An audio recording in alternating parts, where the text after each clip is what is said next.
Will this 1-hour boat tour become the most memorable part of your vacation?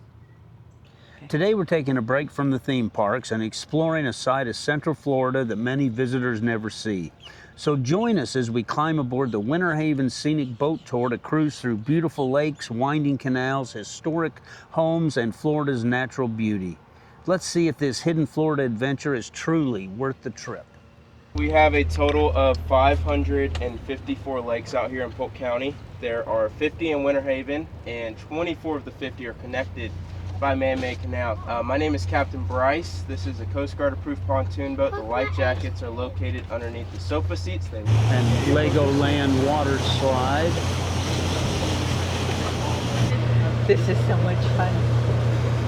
Are you gonna get wet? No, I'm not jumping in. You're not jumping in? So that's the back side of Legoland's water park. The big hit here though was Cypress Gardens. Yeah. They closed down years ago, but when they were up and running, it was such a big hit that a bunch of different old movies and TV shows were filmed here.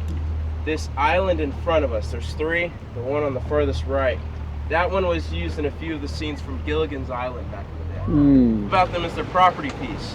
So they're both sitting on a peninsula, so they each have a dock in their backyards for the next lake, Lake Eloise, and a dock in their front yards for Lake Summit. So they each have two lakefront properties, and each of the homes have guest houses or guest homes on the outsides.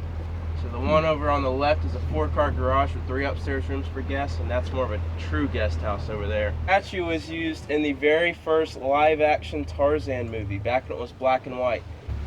On our left, there's these channels. They run up through the old Cypress Gardens, botanical gardens.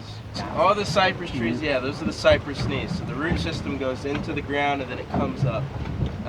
All the cypress trees out here, the majority of them are estimated to be over 500 years old.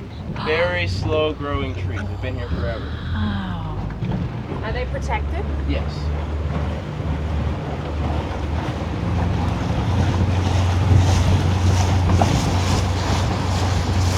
Dick and Julie Pope were the founders. They had a son named Dick Pope Jr. He was one of the very first ever barefoot water ski, which he did at the age of 17. He went on and taught a bunch of different celebrities how to ski, including Elvis Presley for a movie he was filming. So Elvis Presley learned how to water ski here. If you look on our left, there's a cypress tree that's going to have a big hole about 1/3 of the way up and a big brown stain around it, directly on our left. We're passing it now. Those are all honeybees on the outside of the tree. Oh, wow. Kind of behind us now. Those are all honeybees. See it right there? Up there. There's hundreds of them.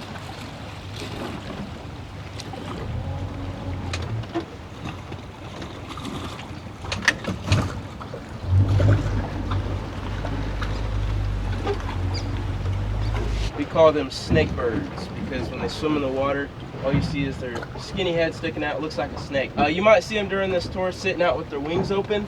They don't have oil glands like most birds, so every time they get wet, they have to sit out for a little bit and dry out. Not having oil glands makes them excellent swimmers. They can completely submerge in the water, but they are not the best flyers. If you see the anhinga and it has that light colored chest and neck, that means it's a female. The males will have an all black neck. Yeah.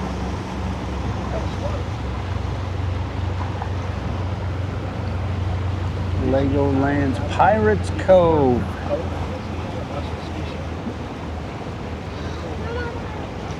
So is this where Cypress Gardens water ski show was Exact same done? place. Yep. Yes, sir. Looks a little different, but yep, same place. This is called a great egret on our left. Great egret. And then the brown bird's called a limpkin. And then these are very common Florida birds up here. This group of white birds, they're white ibis. They're also known as the hurricane bird. They're the last ones to leave when a hurricane's coming in. They're the first ones to come back. They're either really brave or a little slow. This big bird in front of us is called a great blue heron. The only thing this area is used for now is they take these boats out, they anchor them past the blue wake barrier, and they shoot fireworks off of those boats. Different species of duck to see out here. It's called a black-bellied whistling duck. They whistle instead of quacking. They're not native to Florida. They're not even native to America. They migrate here from Colombia. It's a Colombian duck. Yeah, I mean, it was recent.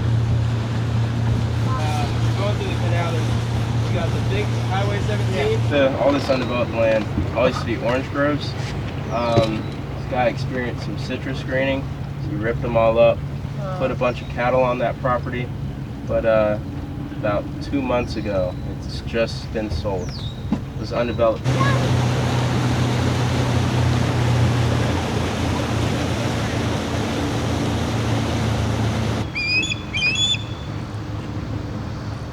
Oh, there you go. The osprey mate for life, so there should be another one over here somewhere. Oh, I think I hear it. Yeah. They once they build a nest, it's like their forever home. Typically, they will not relocate unless they have to. So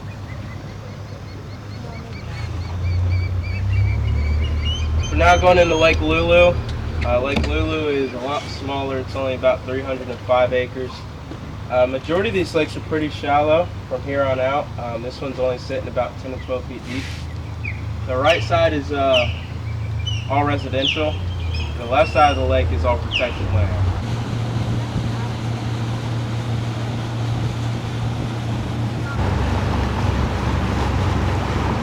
These baseball fields over here, they're just in recreational use now. They've just been redone so they can hold tournaments and stuff. But from 1966 to 91, we hosted the Boston Red Sox here for their spring training. And then from 92 to 2006, we hosted the Cleveland Indians here for their spring training.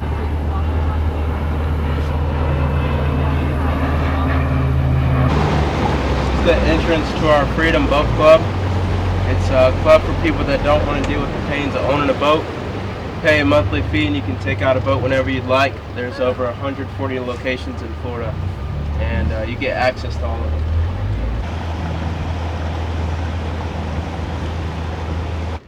What a great boat tour. Nice and relaxing. And our captain, Captain Bryce. Captain Bryce, he knew every bird, Yeah. every nook and cranny of these lakes. He was fantastic. Yeah, but I got to go back to Gatorland to see an alligator. Well, he even stood up and he was really searching for an alligator to show everyone. But if they're not there, they're not there. He said to come back at the sun and do the sunset tour because it's a 2-hour, and that's when you'll see more of the wildlife and gators. Yep. And so we had the chain of lakes. We went on three Lakes. Three of the lakes. Three. In that. And the longer tours, they go on more of the lakes. But right. It was interesting. It was a very good interesting. history lesson. It was a great switch from the theme parks, and we are definitely coming back and going to do the sunset tour. Yes, and so we encourage you to look into this as an alternative when you're down here, just to add it into your vacation plan.